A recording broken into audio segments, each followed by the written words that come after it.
Bonsoir les amis, ou bonjour si vous passez à table. Aujourd'hui je prends un risque. Certes, le risque va être un petit peu moins grand que celui qui fut pris avant le 7 janvier 2015 par une rédaction parisienne. Car les cons étaient beaucoup plus nombreux à l'époque. Beaucoup sont morts depuis, heureusement, mais quand même.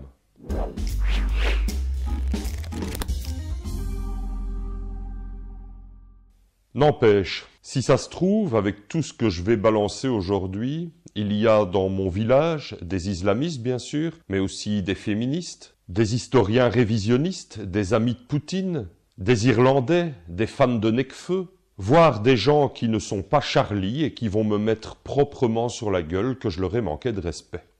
Pourquoi les hommes ne me respectent jamais? J'en profite pour léguer ma fortune au Centre public d'action sociale de ma commune, qui pourra ainsi offrir une boîte de petits pois à l'une des familles pauvres qu'il gère. Pourtant, pour peu qu'ils se donnent la peine d'écouter ce que j'ai à dire, mais j'en doute car bien entendu pour eux c'est l'autre qui est dans l'erreur, Pierre Desproges disait d'ailleurs que l'ennemi était très con vu qu'il croit que c'est nous l'ennemi alors que c'est lui. Bref, pour peu qu'ils se donnent la peine d'écouter ce que j'ai à dire, les Irlandais, les amis de Poutine et tout ça, tous ceux dont j'ai cité l'étiquette de travers, pourront même devenir mes amis et refaire avec tous les hommes de bonne volonté un monde de respect et pourtant de liberté d'expression.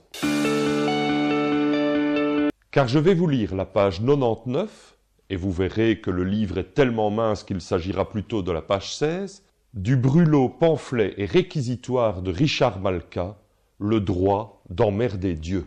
Alors Richard Malka ne sort pas de n'importe où, il a la bonne cinquantaine, il est né à Paris, mais surtout il est l'avocat de Charlie Hebdo avec qui il est ami depuis plus de 25 ans. Mais il n'a pas fait que ça, sinon il aurait du mal à gagner sa vie. Dès lors, il a également défendu la crèche Babylou, Mohamed Louisi, Isabelle Kersimon, la jeune Mila, Marek Alter, Manuel Valls, face à Dieudonné, et entre autres, Pascal Bruckner. À charge de Richard Malka, tous ces procès ont un point commun. Celui d'avoir évoqué, lors des débats, l'islamisme et son pendant l'antisémitisme, et en règle générale la façon de vivre des musulmans. On sent bien que Richard Malka, bien qu'il ait d'énormes qualités, a quelques œufs à peler avec la musulmanie. A-t-il été violé par un imam lorsqu'il était petit? Rien n'est moins sûr. Tant on sait que c'est une pratique exclusivement dévolue au catholicisme, ils l'ont dit dans le Poste. Pour l'anecdote, il a même défendu d'autres personnalités, dont Carla Bruni, en l'honneur de qui nous allons écouter quelques notes. Non, je rigole. Le livre dont je vais vous lire la page 99 et intitulé donc « Le droit d'emmerder Dieu » est bien une plaidoirie.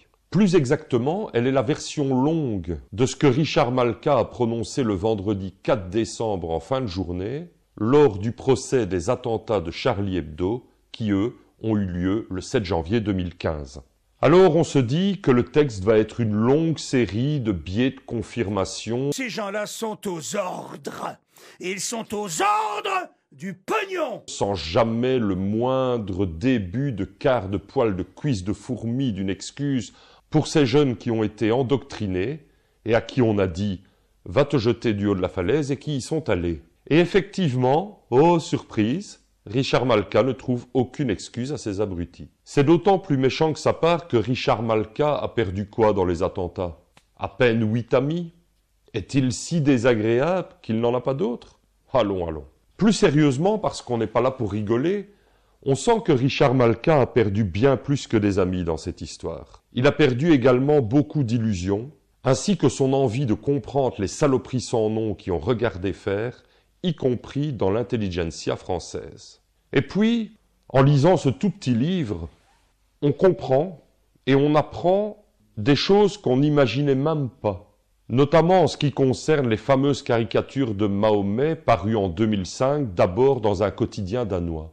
Il a été établi qu'elles ont été publiées dans l'indifférence générale, y compris lorsqu'elles ont été reprises quelques jours plus tard par un quotidien égyptien, sans que les mots irrespect, mécréant, censure, fatwa et radiateur, mais ça n'a rien à voir, ne soient jamais prononcés. Mais reprenons depuis le début, histoire que ma page 99, qui en l'occurrence sera la 16e page, soit bien comprise. Dans les années 2000, la France étant très amie avec l'oncle Sam, elle participe à plusieurs conflits armés, comme celui de l'Afghanistan, de 2 ou 3 pays pas très importants en Afrique, mais aussi contre l'État islamique dès 2014, quelque part par là. Autant dire que la France se fait quelques ennemis, qu'elle est souvent menacée par des gens dont je vous prie de croire qu'en matière de Convention de Genève, on part plutôt sur de la boucherie que sur du débat d'idées. Pendant une dizaine d'années, plusieurs attentats vont être déjoués en France, mais on n'en saura rien parce que les services secrets français sont plutôt secrets comme service. Charlie Hebdo est lui-même souvent menacé. Faut dire qu'il est athée, anticlérical, qu'il critique toutes les religions et surtout l'intégrisme qui en découle même. Charlie Hebdo se pose comme le contre-pied, voire le contre-paix de toutes les mouvances musulmanes, catholiques, judaïques, orthodoxes, bouddhistes et j'en passe et des meilleurs, qui estiment pour les plus extrémistes d'entre leurs membres qu'il n'y a qu'une façon de penser, la leur, pour les siècles des siècles, Amen, Allahu Akbar et tout ça.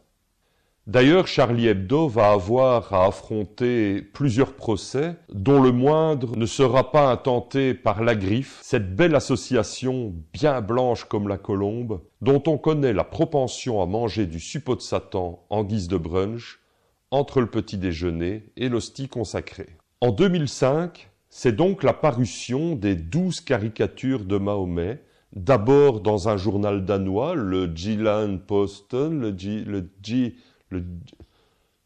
le Jyllands-Posten, puis dans un quotidien égyptien en plein Ramadan, puis enfin dans le Charlie Hebdo en pleine préparation des Bleus pour le Mondial 2006. Comme je l'ai dit tout à l'heure, personne à ce moment-là n'a levé le doigt pour dénoncer la mécréance de cette parution. Il aura fallu que bien plus tard, des imams danois, aigris par le peu de cas que faisait le gouvernement de leur religion, dénoncent enfin ces caricatures pour que l'embrasement soit mondial.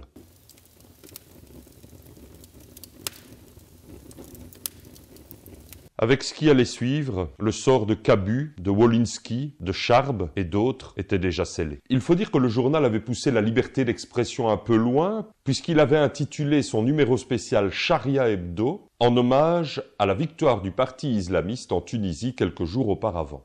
Il n'en fallut pas plus pour que 2 ou 3 imbéciles arrêtent de se branler devant FIFA 2010 et quelques fringues Nike ou Adidas, et aillent lancer ce fameux cocktail Molotov. Pourtant, à l'époque, et c'est ça qui est complètement dingue, une vingtaine d'intellectuels, voire de responsables d'associations humanistes ou se déclarant comme tels, signent un article contre le soutien à Charlie Hebdo. Autrement dit, les petits faiseurs de Mickey pas drôles de l'hebdomadaire avaient bien cherché l'incendie dont ils avaient été victimes et sans doute ce qui allait suivre. En 2013, Charb, qui n'est toujours pas calmé, publie en 2 parties la vie de Mahomet. Alors je ne l'ai pas lu parce que je n'ose pas, mais quelques mois plus tard, Al-Qaïda fait la liste des 11 plus grands mécréants de la planète, comme d'autres font le classement des personnes les plus riches du monde ou des chanteurs préférés des Français, et Charb en fait partie. Enfin, pas des copains d'Obispo ou de Bruel, hein, non, des mécréants. Il est même souhaité, sous la liste par les barbus, qu'il soit pendu par les couilles en récitant des sourates. Mais il ne faut pas nécessairement aller chercher dans des régions exotiques l'infamie, puisqu'en France, pour ne citer que lui, Necfeu publie une chanson où il réclame un autodafé, je cite, pour ses chiens de Charlie. Je réclame un autodafé pour ces chiens de Charlie. Un peu plus d'1 an plus tard, 12 morts, dont 8 de la rédaction de Charlie, 11 blessés, dont 4 graves, viennent nous empêcher qu'on digérât notre réveillon. Alors il n'est pas question dans cette vidéo de refaire un procès, qui suis-je déjà, qui a déjà fait couler beaucoup d'encre. La violence est proscrite dans le code pénal, d'où qu'elle vienne, sauf de l'État, et heureusement ça semble faire l'unanimité chez la ménagère de moins de 50 ans. Non, ce qui transpire de ce livre finalement, c'est la grande question de la liberté d'expression. Plus exactement, du droit au blasphème. On imagine sans peine qu'avec un titre comme ça, il ne s'agit pas d'un livre de recettes halal. Alors voyons d'abord de quoi on parle lorsqu'on parle de liberté d'expression. La liberté d'expression apparaît dans la Déclaration universelle des droits de l'homme, c'en est même l'article 11, comme étant un droit inaliénable à tout individu.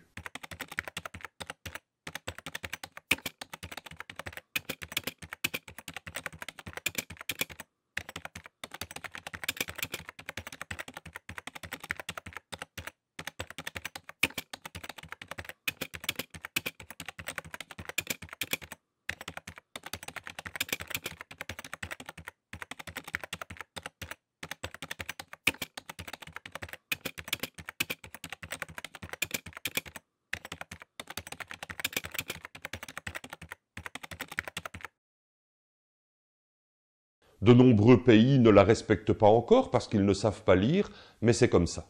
La liberté d'expression va de brelan avec deux autres droits qui s'appellent liberté d'information et liberté d'opinion. Pour la première, il est indiqué que l'alphabétisation est un bon moyen pour parvenir à ce droit. Pourquoi croyez-vous qu'on interdise aux filles d'aller à l'école dans certaines régions du monde? Ben oui, ben évidemment, ben bien sûr, ben qu'est-ce que vous croyez? Bien sûr, bah oui. Mais bien sûr, ça. Bon. L'homme, avec un grand H et un grand destin, a le droit de savoir, d'accéder à et de diffuser l'information. Parallèlement, l'opinion ne doit pas être un délit. Les États sont tenus de permettre la liberté d'opinion.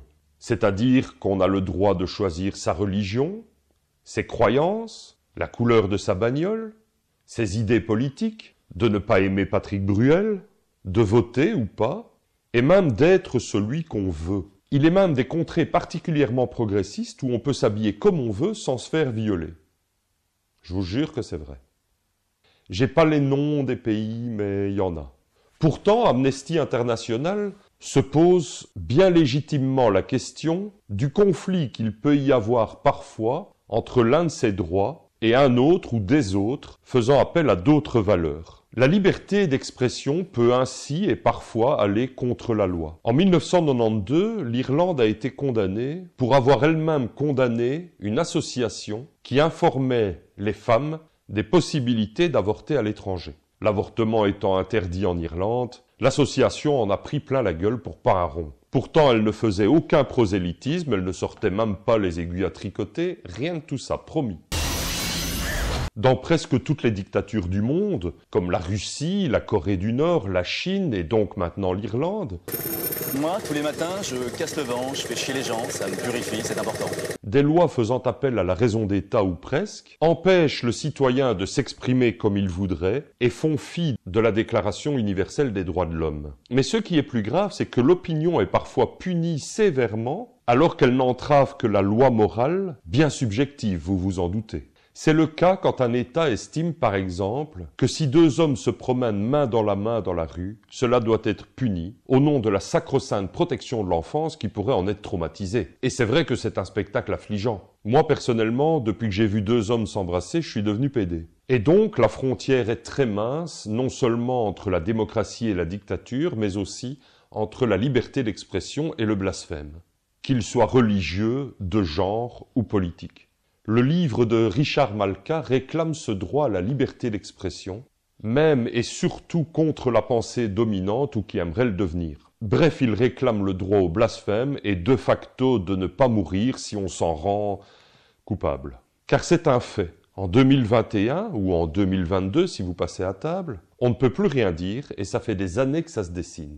Ah, j'en entends déjà qui veulent me crier que je suis un imbécile moi-même, puisque j'utilise des arguments complètement éculés, et qui n'ont d'ailleurs, quand on y pense, et même quand on n'y pense pas, le seul tort d'être éculé. On ne peut plus rien dire, c'est éculé, donc c'est pas bien. Par contre, répertorier les arguments de ce type, et y opposer celui qui dit que c'est tellement 20e siècle, de dire qu'on ne peut plus rien dire, et que la preuve c'est qu'on le dit, eh bien ça, ce n'est pas éculé. Vous pouvez y aller franco, ça fera même de vous un homme moderne. Car oui, je le dis haut et fort, on ne peut plus rien dire. Vous croyez qu'il n'y a que les islamistes qui répandent la terreur? Vous savez ce qu'est la peur du vegan modéré lorsqu'il est invité à un barbecue? Vous connaissez la terreur de la femme qui ne veut pas d'enfant lorsqu'elle doit se rendre à une réunion Tupperware? Vous pensez que j'ai facile de faire la présente chronique en m'abstenant de ne pas dire ni montrer des choses qui vont me faire étêter, et parfois par des gens bien blancs, hein? et parfois par des gens bien comme il faut.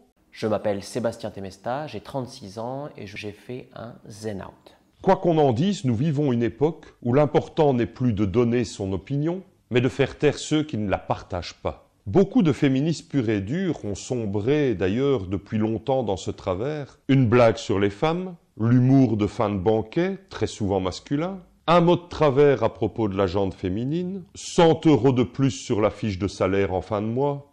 Et c'est toute la corporation qui se ligue contre les possesseurs d'une prostate, qui sont pour la grande plupart innocents, mais qui sont reconnus coupables de par leur simple genre. Ridicule. Tu peux plus tuer une femme, tout de suite t'es un macho.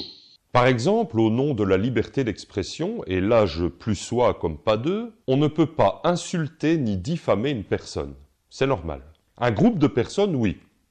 Ça va. On peut dire par exemple que les Bruxellois ont le teint gris et qu'ils ont gagné leur permis dans une boîte à chic, sans risquer le lynchage par cette peuplade qui n'est pas comme nous autres. Par contre, on ne peut pas dire que mon patron est un mou du genou qui pense comme peu de bites, surtout si elle est trempée dans du commerce équitable. Non, voilà des choses qu'on ne peut pas dire, et c'est normal. Toujours au nom de la liberté d'expression, et c'est heureux, on ne peut pas tenir de propos négationnistes, et pas seulement à propos des chambres à gaz, mais de tous les faits qui sont établis de manière formelle par les historiens. On ne peut pas non plus inciter à la haine, raciale, sexuelle ou autre, et enfin, last but not least, on doit bien entendu protéger les enfants, mais pas nécessairement contre l'image de deux hommes qui se promènent main dans la main. Autrement dit, on peut blasphémer, emmerder Dieu pour reprendre le titre du bouquin. En tout cas, on devrait pouvoir le faire sans risquer de devoir précocement léguer toute sa fortune au centre public d'action sociale de notre commune, ou d'être l'objet d'un hommage annuel du gouvernement français, comme pour Samuel Paty. Mais venons-en au bouquin, je pense qu'il est temps. J'avais promis de ne prendre aucun risque, et Dieu sait si les gourmands creusent leur tombe avec leurs dents. Richard Malka écrit plutôt pas mal. Est-ce du fait qu'il a été en contact durant des années avec des génies des mots et des idées ? C'est probable. Toujours est-il que s'il s'agit bien d'une plaidoirie, rien n'est jamais dans ce livre sur le ton de la plaidoirie, tel qu'on pourrait l'entendre dans un tribunal. Objection!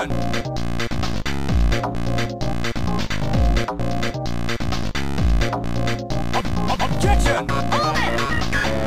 Le texte est littéraire, passionnant, court donc, mais aussi touchant. Richard Malka, je le rappelle, a perdu des amis dans ce drame, dans ce qu'il faut bien appeler un attentat terroriste. Allez, venons-en au fait. Le livre est divisé en 6 chapitres. L'histoire des caricatures, celle du blasphème, dont je vais vous lire le début dans quelques secondes, l'histoire de Charlie, les accusés, ceux qui ont soufflé sur les braises, la chronologie des événements, et c'est tout. L'histoire du blasphème arrive en page 16 et on est déjà au premier tiers du bouquin. D'ailleurs, cette vidéo est déjà presque aussi longue que le chapitre en question, c'est pour dire. C'est beau les gens qui ont le don du résumé, sans rien sacrifier. Que ne puis-je, que ne suis-je de cela? Bon, allez voilà, je lis. L'histoire du blasphème. Cette histoire-là débute en 1740 et Cabu en est l'un des héritiers. Cabu qui adorait dessiner des procès, il devrait être ici, à côté de ses copains. Cabu qui caricaturait toutes les religions depuis toujours, et les autres bien plus durement que l'islam. Cabu qui caricaturait plus largement toutes les institutions, et d'abord l'armée. Il faudrait que tous les savants commentateurs sachent de quoi ils parlent. J'ose à peine vous montrer ce qu'il a fallu que j'aille plaider un 14 juillet, jour de la fête nationale.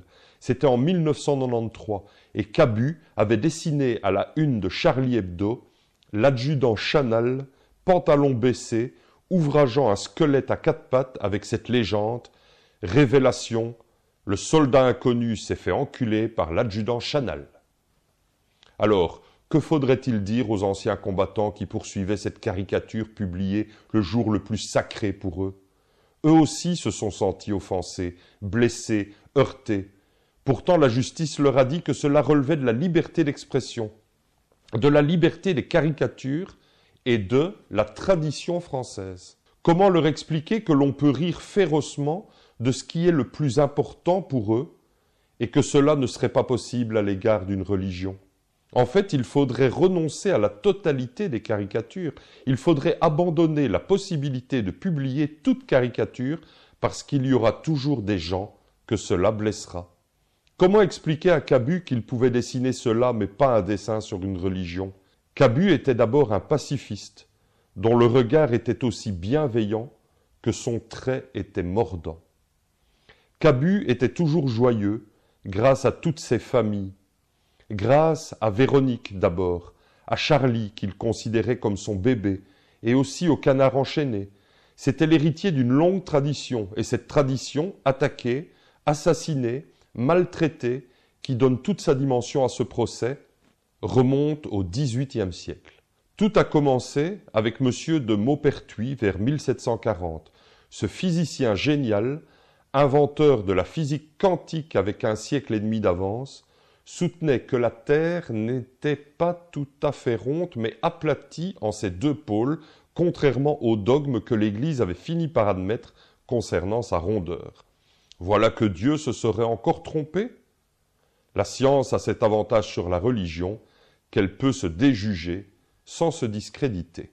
Je n'irai pas plus loin, à vous de prendre le relais dans l'intimité de votre, foi, de votre salon. Franchement, on ne s'ennuie pas une seconde à la lecture de ce mini-livre qu'on aurait pourtant aimé ne jamais avoir à lire. Il se lit en un trajet de train vers le boulot, en attendant le médecin, dans sa salle d'attente, parce qu'on a un petit peu mal là, et que c'est sans doute le stress. Il se lit en une messe, en 2 temps 3 mouvements, et même en 2 coups de cuillère à peau. J'adore cette expression. J'espère que ça vous a plu. Mettez-moi un pouce, abonnez-vous en diable, et surtout, défendez la liberté d'expression, quand bien même elle passe par la remise en question de vos croyances. Dieu est bien assez grand pour se défendre tout seul. À bientôt.